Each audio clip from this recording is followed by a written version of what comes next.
राहुल गांधी जी सच्चे मन से इस देश की सेवा करते आ रहे हैं। उनका परिवार, चाहे श्री राजीव गांधी जी थे, देश के प्रधानमंत्री थे, चाहे श्रीमती इंदिरा गांधी थी, जो देश की प्रधानमंत्री थी, इस देश की एकता और अखंडता के लिए पिता ने भी बलिदान दिया, दादी ने भी बलिदान दिया।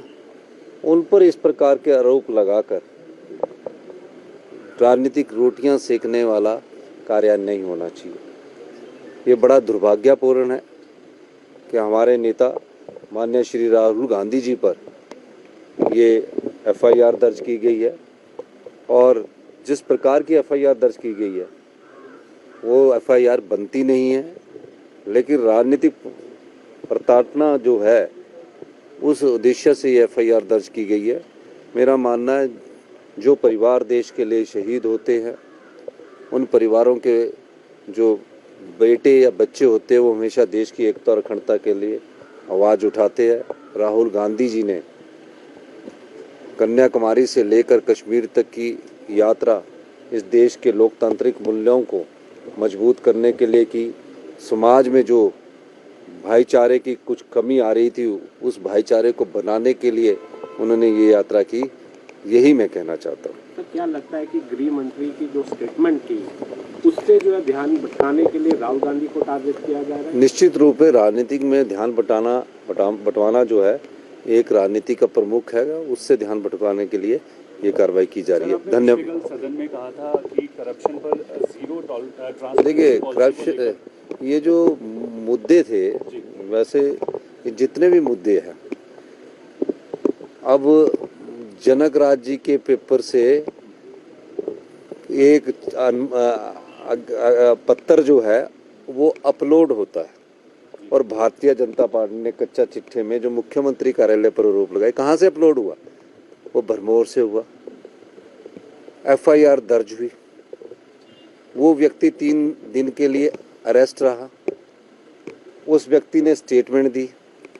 जनक राज जी का मुझे फ़ोन आता है कि भाई साहब वो मेरा जन्मदिन था और मुझे पता नहीं था, वो पत्र वो मेरे किसी साथी ने अपलोड कर दिया, और वो जो फॉरेंसिक रिपोर्ट एक आई है, वो पत्र में जिसके बाहर हैंड राइटिंग है उसकी भी कार्रवाई चल रही है। तो मैंने बोला आपने गलत किया है। बालूगंज थाने में एफआईआर हुई। मैंने बोला आपने ये जो पत्र अपलोड क्यों किया? कि मेरे ऑफिस में आया, मैंने अपलोड कर दिया, और किसी ने क्यों नहीं किया? तो वो भी बड़ी लास्ट स्टेज पर पहुंच चुकी है, और ऐसा किसी विधायक को करना नहीं चाहिए। पर नए विधायक बने, नए विधायक सोचा कि मैं सनसनी फैलाता हूं, और इस प्रकार के पत्र पिछली सरकार में रविंदर रवि जी के समय भी रिलीज हुए, लेकिन इन पत्रों की व्यवहारिकता कुछ नहीं होती। लेकिन कभी भी किसी सरकार को बदनाम करने की जो भी कोशिश करती है उसका अंत तो होना चाहिए ना। तो मैंने बोला कि यार आप सत्य लाओ। उसमें जिस अधिकारी के खिलाफ पत्र हुआ उसने एफआईआर दर्ज करवाई, हमने इन्वेस्टिगेशन की, और इन्वेस्टिगेशन के बाद ये पता लगा कि ये जो सरकार की जो छवि है, जो ईमानदार छवि बनी थी, उसको किस तरह दागदार किया जाए, इस दृष्टिकोण से इस पत्र को अपलोड किया गया। और जो मनोज शर्मा लड़का था, फिर उसकी बाद में बेल हुई। यही मैं कहना चाहता हूँ। आपने कहा कि जयराम ठाकुर के खिलाफ ही कच्चा चिट्ठा है। नहीं, ये जो कच्चा चिट्ठा आया है, ये जो इनका जो कच्चा चिट्ठा है, ये मैं इसलिए कहना चाहता हूँ आपको कि इस कच्चे चिट्ठे को आप पढ़ेंगे। कल मेरा जवाब आपने सुना, और हाउस ऑफ द लीडर जब फ्लोर पर हाउस देता है तो फैक्ट्स के साथ देता है।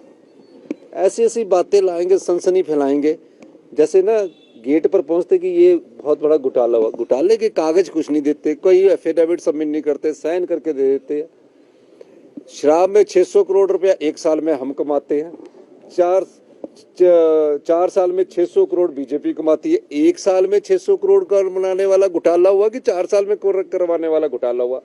फिर सुनते नहीं है। गांव का करके विकास, आत्मनिर्भर राज्य की दिशा में सरकार कर रही सार्थक प्रयास।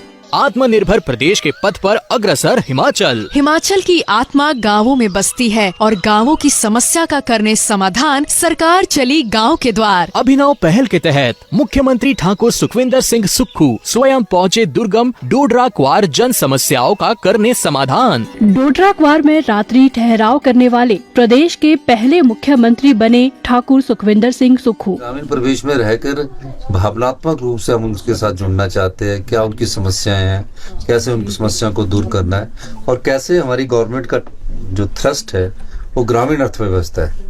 तो ये सब चीजें देखने के बाद क्या हम इन चीजों को कैसे आगे मार्केटिंग भी कर सकते हैं, जो यहाँ के लोकल प्रोडक्ट्स है उसको कैसे मार्केटिंग करनी है, लोगों के हाथ में कैसा पैसा देना है। खासकर मेरी सरकार का ध्यान जो है सशक्त महिलाकरण की तरफ है, महिलाओं को मजबूत किया जाए, इस दृष्टि से भी हम कार्य कर रहे हैं। मंत्रिमंडल के सदस्य भी जन शिकायतों का कर रहे निवारण। सरकार गांव के द्वार कार्यक्रम को मिल रहा है समर्थन अपार। संवेदनशील सरकार की यह पहचान, जन शिकायतों का त्वरित समाधान। सूचना एवं जनसंपर्क विभाग हिमाचल प्रदेश सरकार द्वारा जनहित में जारी।